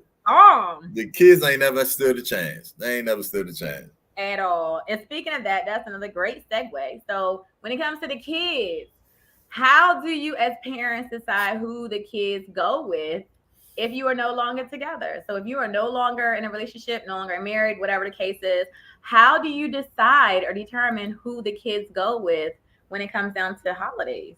I think for that, it really comes down to actually co-parenting. You have to actually co-parent well. You can't just say you co-parenting and then you just do whatever the hell you want to do. But there should be a balance. Like, say I get the kids on Thanksgiving, my ex-wife get the kids on Christmas, and we just swap it out like that. But to sit up there and just kind of monopolize the children, because a lot of parents kind of use the terminology "my kids." Right. You know what I'm saying? My. When, bro, you didn't create these children on your own, so it has to be some kind of balance. So me personally, it's always been a balance. I've been lucky enough for the most part to be able to get mine when I choose to, regardless of the holiday, but it's always still a balance, Right. Thanksgiving, you get Christmas, you get Easter, you get this, you get that, and so on and so forth. But there's a lot of what you call them, manipulative or malicious parents out there. They'll make it hard, to even operate in that type of realm. So, those individuals, I just feel sorry for both parents actually, and more so the kids. Yeah. Because the kids didn't ask for it. The kids didn't ask to be the rope and tug of war. Definitely. What's up, Makisha? Makisha said they can have them damn kids. She said, take them. You want to go with your pappy? Go ahead. What's up, Makisha, girl? And our girl Ray said, alternate when you have healthy co-parenting. Yes. Right. Yes. Yeah, it got to be healthy, because like a healthy co-parenting is not the mom always doing everything, and then the dad just shows up and becomes the fun parent. Like that's not co-parenting. So it's a slippery slope, but you got to find the balance, even if you have to put your foot down. Right. Now, what happens though? Like, because for me too, fortunately, I'm in the same boat as you, where I've never had to kind of worry about that in a sense, because I've had my daughter for all the holidays per se, whatever. But what happens when it's like, the child or the kids go with the other parent, but then that other parent may have, they may be bringing their new partner with them. Well, it goes back to healthy co-parenting at that point, because if it's healthy co-parenting, then if you have a new significant other or a new mate or new boyfriend, girlfriend, or whatever the case may be, again, it's not about how you feel. It's about the children and the children spending time. Unfortunately, like I said, people are kind of selfish and kind of stingy when it comes to their children. Oh, I don't want my child around that nigga. I don't want my child around that broad or da da da. Oh, wait a minute. Right. Like, eventually it's going to happen. Right. Eventually it's going to happen. So, of course, you don't want the same thing as I was saying earlier about bringing different people around your family. It applies the same thing as someone that you're dating. You don't want to just throw your kids in front of every new guy or every new girl that you meet. Mm-hmm. Sometimes you gotta vet these people, on a lot of different levels, and your children should play a part in the vetting process. Right. Yeah, because I feel like a lot of times the kids don't have any say so in it. You know what I mean? And like the kids are just kind of being tossed all around. Like, oh, this is dad's weekend, go here. This is mom's weekend, go here. Oh, this is dad's new girlfriend. Hey, this is her. Introduce, like her. You know what I'm saying? Like a lot of times I feel like sometimes the kids don't have a say in it. And at the end of the day, like, we are the adults. You know what I'm saying? Like, we're the adults. We're maneuvering through our lives, but it's still highly affecting our kids' lives, and we have to be mindful of that. You know what I'm saying? Because ultimately, I feel like unless there was like some abuse or just some really, really bad situation within the relationship, most kids want mom and dad to be together. Right. Most kids are not welcoming and excited about the new person. It's just what it is. But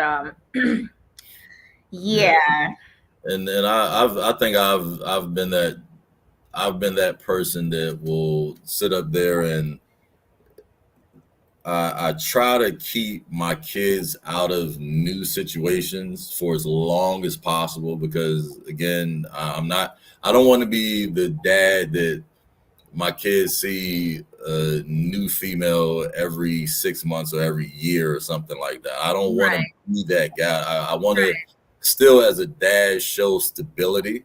Mm-hmm. So in order to show stability, of course, things gotta last, but not everything is always meant to be.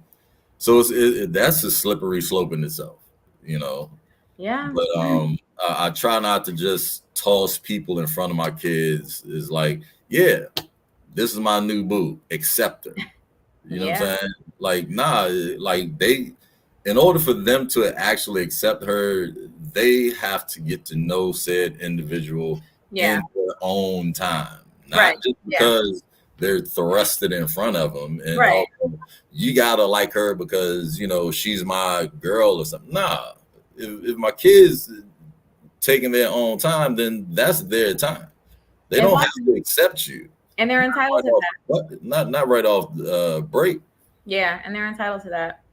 Yeah, but unfortunately, a lot of parents is like, well, you don't like my new person, then it's like, well, then you need to just, and that's when I guess some parents start creating the divide with their children because they want this new thing so bad that they'll put their kids on the, not necessarily the back burner, but it'll be like, well, my kids don't really like you, but I like you. So I'll spend an extra weekend with you, or I'll drop them off earlier, when they need to be dropped off, just so I can have my time with you.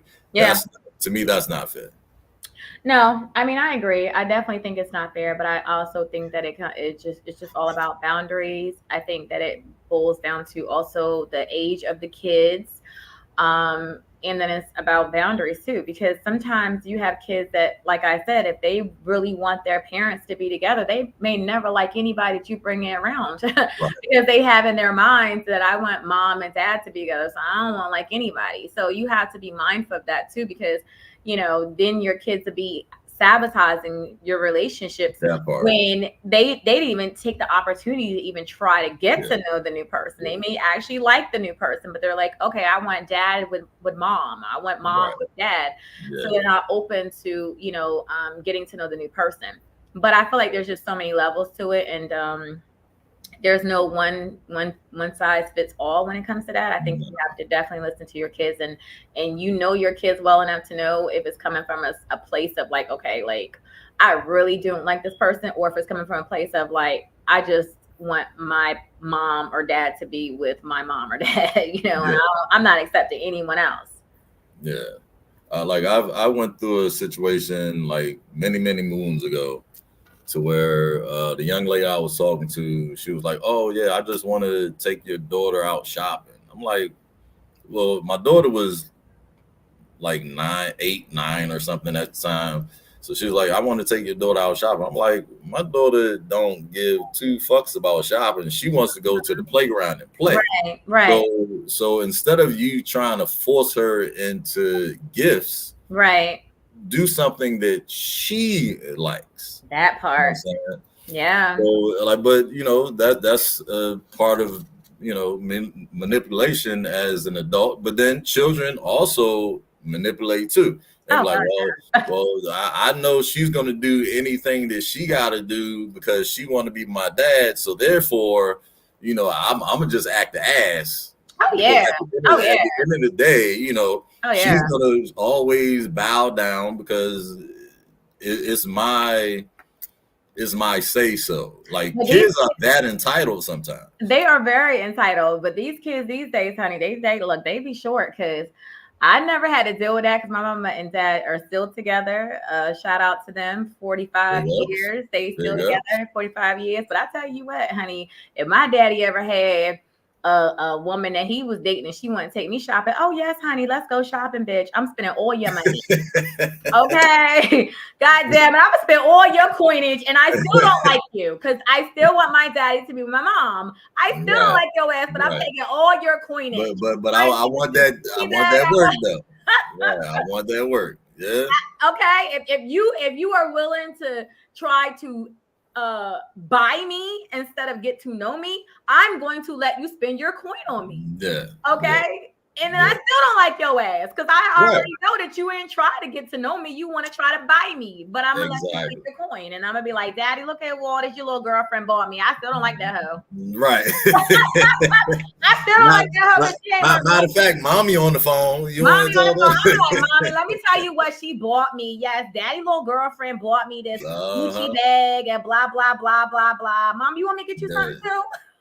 Like, but I mean. Yeah, it's wild though. Like it's a, like you said, it's levels to it all.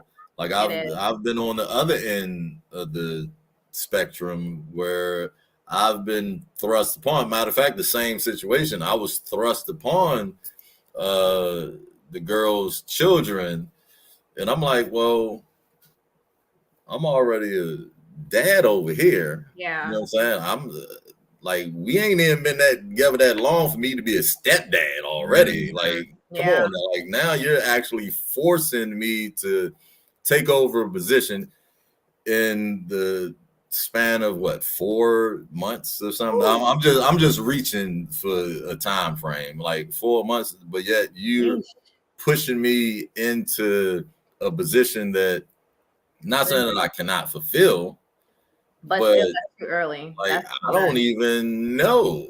You know what I'm saying? That's too much. First of all, you always have to protect your kids. You know what I'm saying? Because if they get attached to you and it doesn't work, then that's another person that's walked out of their lives. And I think people don't look at it from that perspective, but we didn't jump way off a goddamn topic. Oh shit. Let's get way off a topic. Way off a topic, you know. So I think we got, let me see. We got like, I want to talk about this one. Because I feel like this is the big one. All right, so you're dating a woman because this is a two-part. All right, so this is for the women. Okay, so this would be towards you, right? So you're dating a woman, and you guys are good. You've been together for a long time, so you were ready to bring her to the holiday party, to the Thanksgiving, dinner and everything, but she can't cook. So. How do you feel, or like, how does that work when she can't cook, but she comes to the Thanksgiving dinner and she didn't bring anything and she doesn't have any food to bring, and then mama and everybody talking about, come in the kitchen, but she can't cook. How does that make you feel? And then here's the two-parter. You also, the same situation, you brought her to the dinner, but she's not fixing your plate. She didn't fix your plate. Is that a problem? Is that a deal breaker?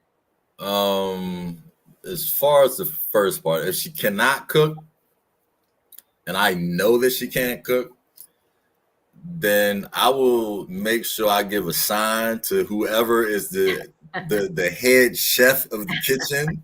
I'll give a sign to them and be like, just let her come and enjoy the fellowship of the kitchen. Just go ahead and let her in the kitchen.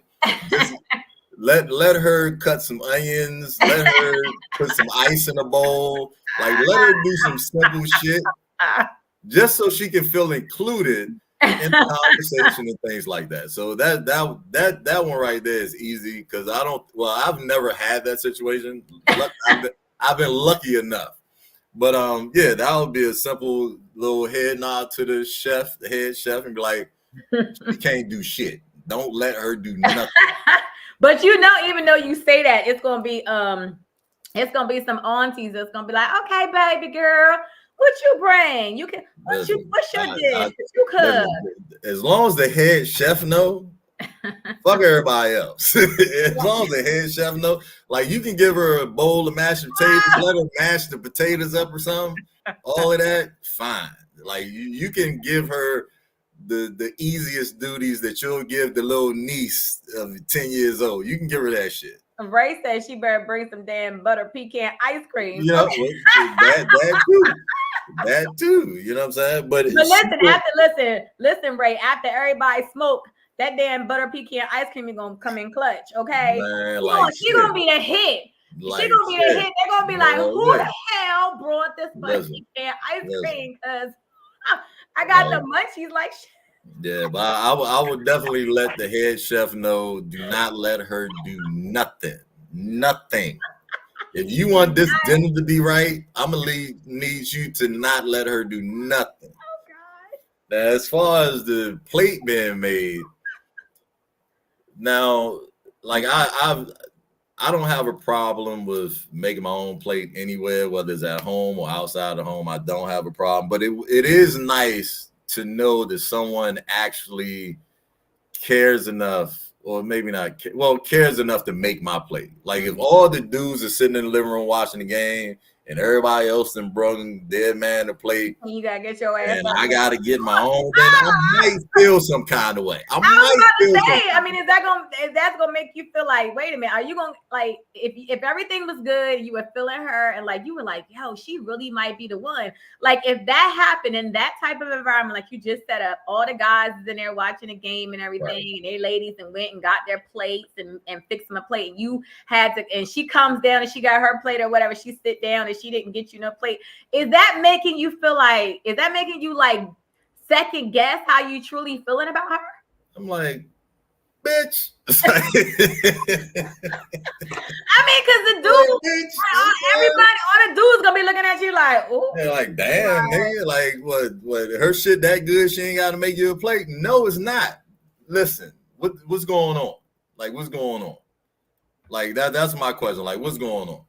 Like that's common courtesy.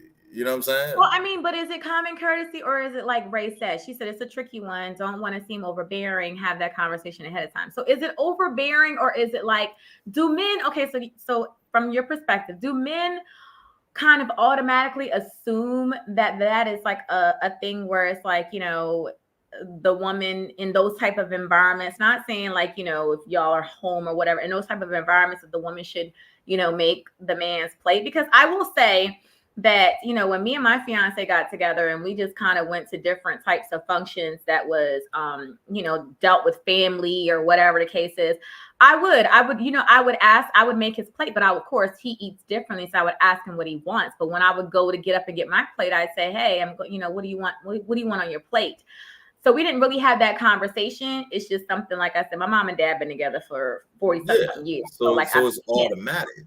It's automatic, but I don't feel like it necessarily could be automatic for every single woman. So is that like, does she get a strike if that's not an automatic for her? If she had, you know, it's not a strike. It's not a strike, but it's an asterisk. It's not a strike, but it's an asterisk. So, you know, as Ray said, you know, it should be a conversation ahead of time. Me personally, I don't think it should be a conversation ahead of time. I just think that like certain things are understood. Like if I went to my girl's family's Thanksgiving dinner and I happened to go into the kitchen to dump my plate in the trash after I finished eating, not because the food was bad, but just because I finished eating. Right. I'm gonna automatically, if the trash can is full, I'm taking the trash out. Like that's not a conversation. That's just an understanding of what it is. So I don't think that I should have to have a conversation with someone to say, hey, yo, when we get down this joint, make sure you make my plate, because if you don't, my auntie's going to drag you through the mud. You know what I'm saying? Or my mom going to drag you through the mud. Nah, I don't think a grown individual should have to have that conversation. It's just common courtesy at a certain point. Well, Ray says it should be because everyone was raised differently and communication is key. This is true. And it is true. I mean, I think that everyone wasn't raised that way and everyone didn't necessarily see that all the time. You know what I'm saying? Like, right. You know, like if they weren't raised to see that and they never saw it, you know what I mean? It doesn't necessarily mean that that's not something they would want to do. You know, if they never saw it and they weren't raised that way, you know, they really genuinely may not know. Like, okay, well, I don't know what the hell he want to eat. I don't know what he likes to eat. I'm going up here. They got about 20 dishes. Right. I don't know what he wants to eat. I don't know what he's allergic to, blah, blah, blah, whatever. So, you know, but I don't know. I think it's kind of, I don't know. I again, it's hard for me because I'm speaking from a space of, you know, knowing my whole life. Yeah, you're coming from a space of knowing. Yeah, like my mother and dad could be beefing. Like she couldn't They'll make the play. She couldn't stand his ass. And we would go out somewhere and we would go out to eat somewhere and she'd be like, I gotta see what my husband wanted to eat. Like, it don't matter. Like, she could be hating his guts right now, but she gonna make sure that she got, you know, he got something to eat. Or like, you know, she's always going to think about him, you know, making sure that he has something to eat. So, I mean, like, but I saw it, you know what I mean? So I was raised that way and I saw that. So I can kind of understand if people haven't seen that and what it looks like. But I also think it just comes from the perspective of women being nurturers. You know what I mean? Like wanting to take care of your man, like wanting to like, you know, just kind of like, okay. And especially in that environment that you set up where you said all the men are sitting there and they're kind of like watching a game and they're chilling, like, and the women are in a different space. If you see, because I'm for sure somebody's going to be the first one to do it. Like if you see another woman go and make the man the plate or whatever, like kind of be like, you know, like I feel like that could be an ego thing if you don't. Because what doesn't prompt you to be like, oh shit, like everybody else then made their men their plate. Right. Even if you haven't seen it and it's not normal to you.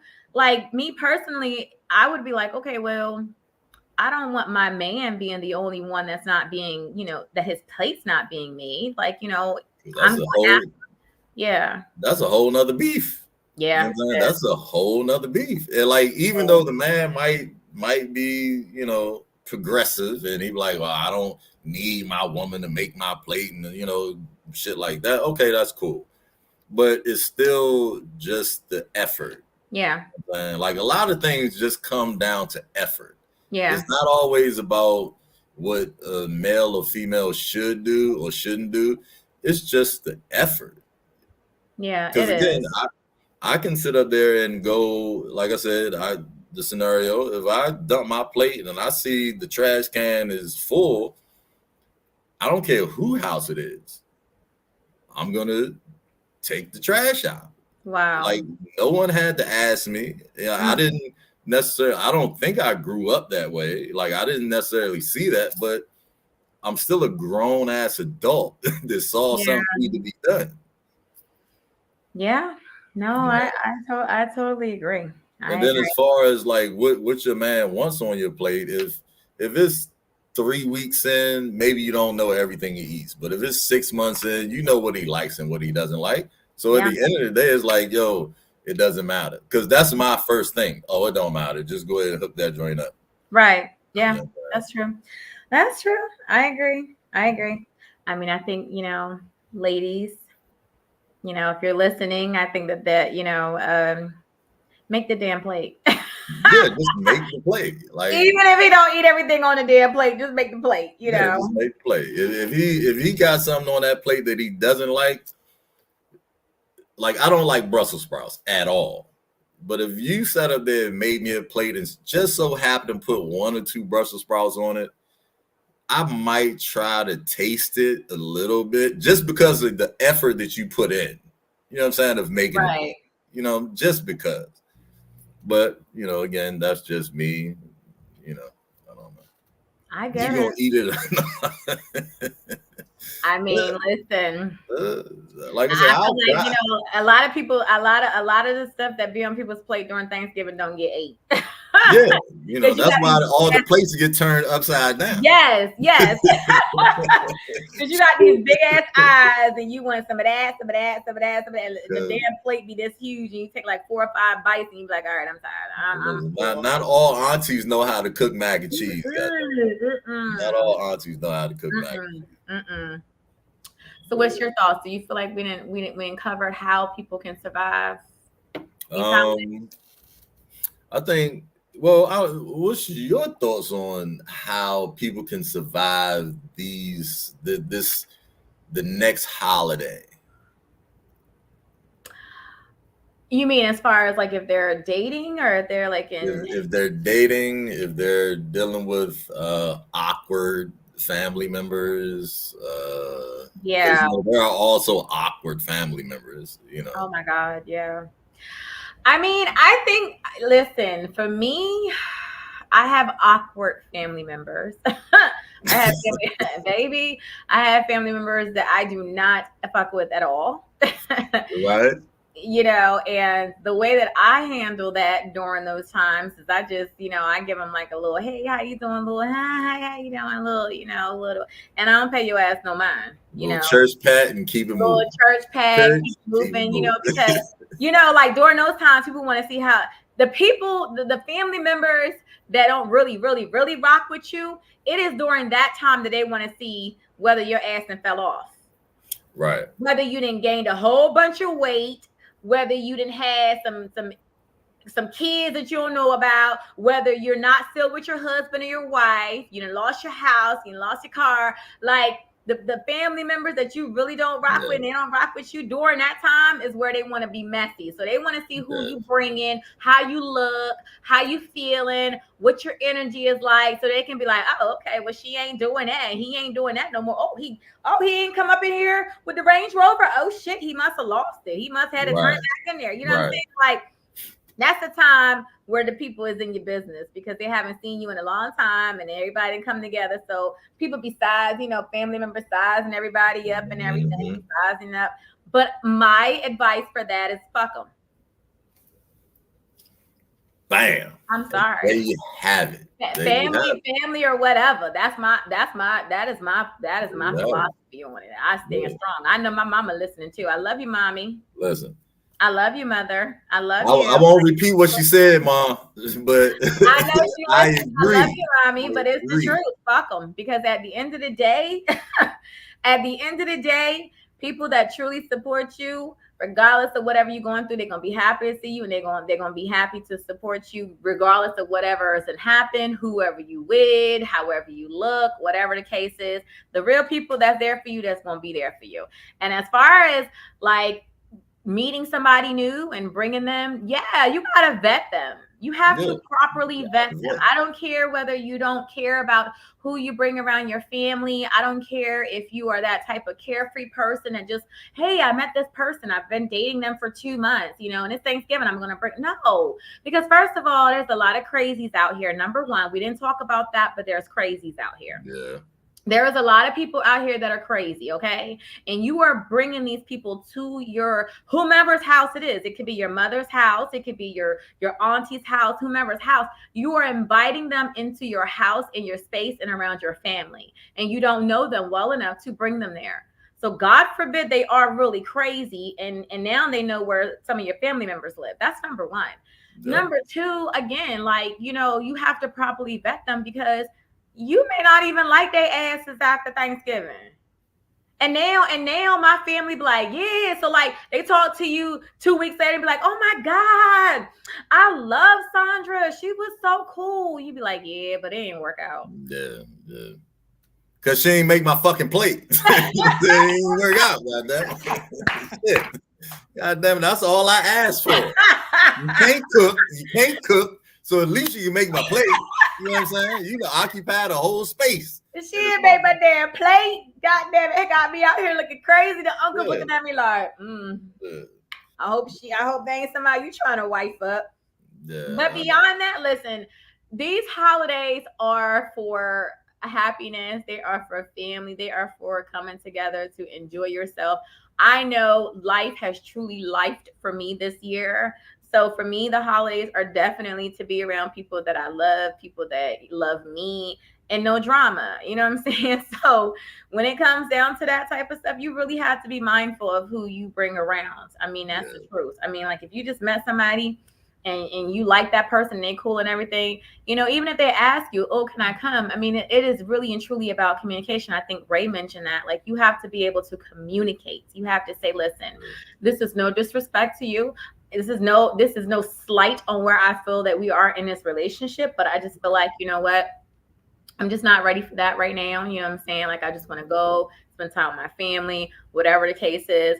And you have to be able to communicate that. Now, if that person, when you tell them that person throw a pissy fit or they act like a whole goddamn fool, now you really got your answer whether you want to deal with them ever again. Exactly. You know, they didn't showed you what you want to do next. Because if you can't respect my boundaries, then you showed me these are some real colossal red flags, and your ass got to go.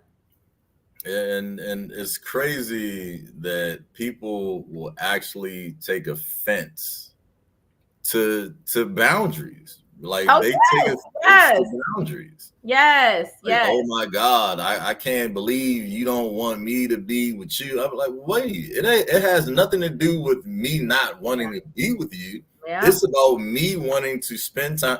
Because trust me, and I believe you know this, family is not the same as it was in the 90s. Oh God, You know no. Like, in the 90s, families were probably a little bit closer than what they are right now. 100%. So for the opportunity to actually have those moments with just your family is golden. It is. And then those moments will catapult you to your next level with said individual or whomever. Yeah, But 100%. Jesus Christ, man, people just don't like boundaries. Like, everybody has their entitlement issues to the point to where it's just fucking crazy. I think people don't like boundaries because a lot of people don't set boundaries. A lot of people have a very hard time speaking their truth. They have a hard time communicating how they feel. They rather ghost you. They rather like just put you on shelf. They rather sweep that shit underneath the rug like it doesn't exist. They rather just walk away instead of actually having grown up, real mature conversations about how they feel about something. And so when you do have somebody who has boundaries and they express them and they're able to express those boundaries, people really don't know how to handle that.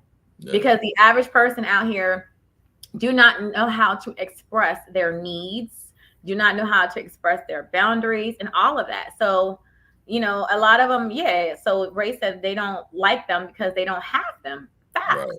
A lot of people do not have boundaries. They are going with the flow. They're just flowing through the damn wood, the flowing through the river, however they flow or whatever. And they do that until it gets to a point where they don't like something that's happened. And then they want to be like, okay, I don't like this, and they want to step away. But it's very important to have boundaries, but it's also more important to communicate those boundaries. And when you have somebody who's not accepting those and, you know, want to give you some shit about those, and that's a huge red flag. Yeah, it's definitely a red flag. It's definitely a red flag. But yes, Jesus, well, if that's the case, shit, the world is a whole red flag. So well, it is. The world is a ratchet right now. This shit is ghetto.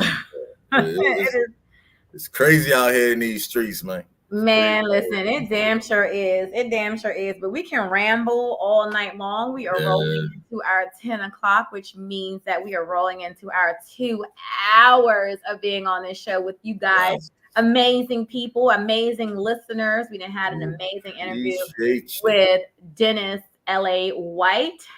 And we've had people joining us, all of the chats and the comments. We shout out to you guys. But before we get off of here, we wanted to talk about an event that I wanted to promote. Let me see if I can find this. Yes. So there we have it. So yes, we wanted to promote this event. This is a holiday celebration. This is with Maryland MD Yachts Events. So this is a holiday celebration. It's going to be hosted by Autumn Joy. It's going to be at Felt MGM. You guys definitely have to come out and check this out. It's going to be a dope event. The Miss O Show will definitely be in the building. So you got to definitely make sure that you come through and check that out. good people. If you want to get tickets for that, there's the link for that. So that's mdyacht23.eventbrite.com. That's where you can grab your tickets for that event. That's going to be on November the 30th. That's a Thursday. It's going to be from 6 p.m. to 11 p.m. So it's going to be like a cocktail event, dress up, look fly, and get your flyest ass gear and all that good stuff. You got to come out and support that. It's on a Thursday. And like I said, at the bottom of the screen, you can see the link so that you can grab your tickets. And definitely come out and support. It's gonna be a good look. I'll be sure to put that link on my page as well. For sure. Grab them tangs. Grab them things. But I had a great time, man. Listen. Indeed, always a pleasure. Always a pleasure. Especially with LA in the building, especially with the folks that commented. Yes, Ray. She said this has been wonderful. Thank you both. Thank you, Ray, for joining us and all your wonderful comments and everything. We truly appreciate you. Listen, I say it all the time. One thing about this podcast is it would be nothing without you guys. I watch a lot of different podcasts and I really do enjoy them. One thing I will say that, when I'm watching the podcast and stuff, if I'm watching them live, like it feels really good when I feel like I'm a part of the show. It feels really good that regardless of at whatever level it is, that they acknowledge that I'm a part of the show. And so that was something that I really wanted to make sure that you guys felt that. That's why we provide the link if you want to join. Like, I'm sorry, what was the name of the lady that joined us earlier? Spicy. Spice. Just like Spice joined us earlier, she jumped on there. We provided the link. She jumped on there with us, and all the comments, I try to make sure that I put them on there and acknowledge them because, again, this is the Miss O Show with Swangin', but this is our show, which includes you guys, and we would be nothing without y'all. So thank you so much for joining us. Definitely. And we hope and pray that y'all survive next week. Yeah. Week. Good luck. Good luck. Ladies. Good luck. Ladies, make the man the plate. Make the plate. Take out the trash if needed. Yes. Take the trash out, fellas. We play a part too in the whole thing as well.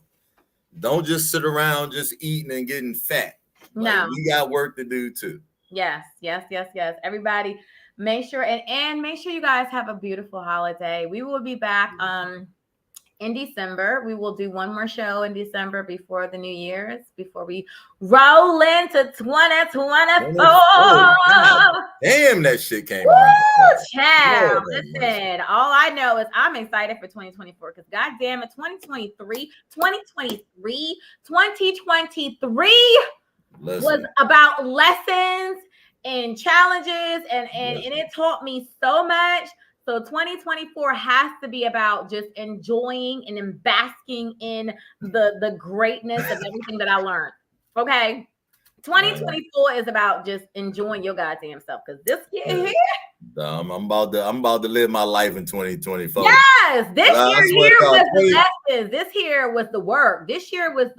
2024, I'm finna be like somewhere just laid up in a whole thong bikini, with the fiance, just living the best life. Like, goddamn it, I put in the work this year. So that's right. Yes, I'm glad it's almost over too. Seriously, right? Because it's been a lot. But again, thank you guys so much for tuning in. We truly love y'all. Make sure that you follow me. You can follow me on Instagram. Oh, I didn't even tell y'all that your girl got. Oh yeah, you did. On the what is that thing called? I never knew it's called Thread. It's called Thread. Yeah, Thread, but it's something that's fancy. What the hell? I never knew anything about something called fancy. So apparently it's like another. It's another. What's the porn? The porn thing. Open fans. Oh, OnlyFans.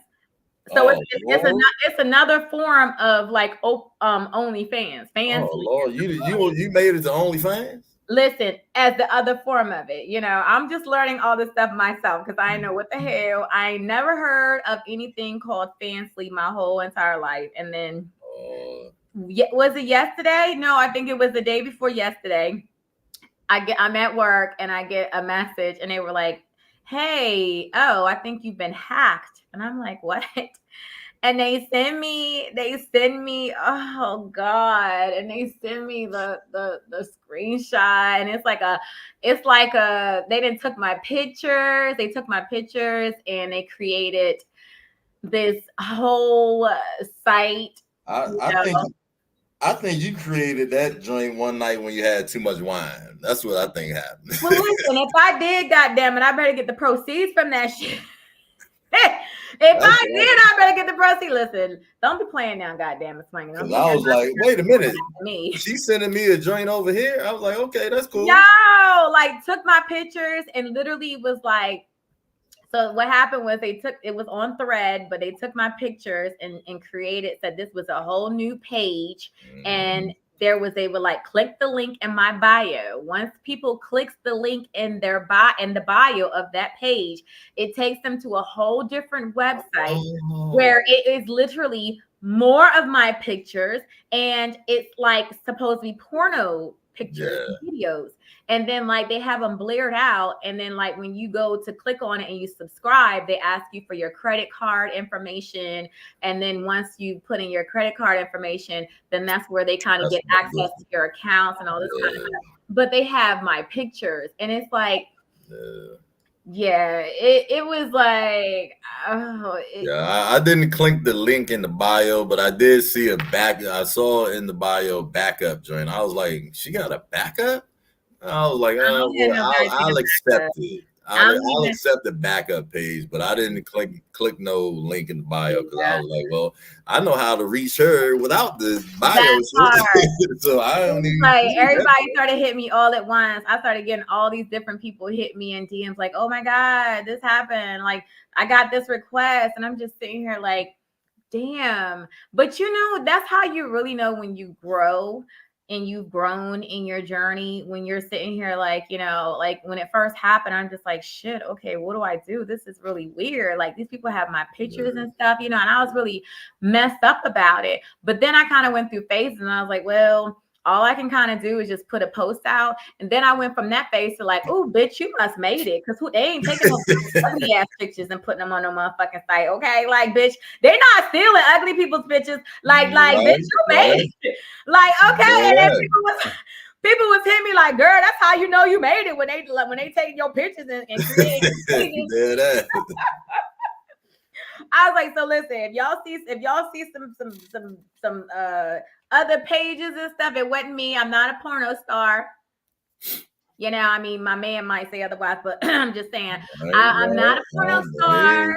Hey. Not a porno star. What Jeezy say? Hey. I'm just saying, if you put your credit card in there and and you send your information because you think you're gonna see something, you're on your own. I don't know what to tell you because it's not me. You got God.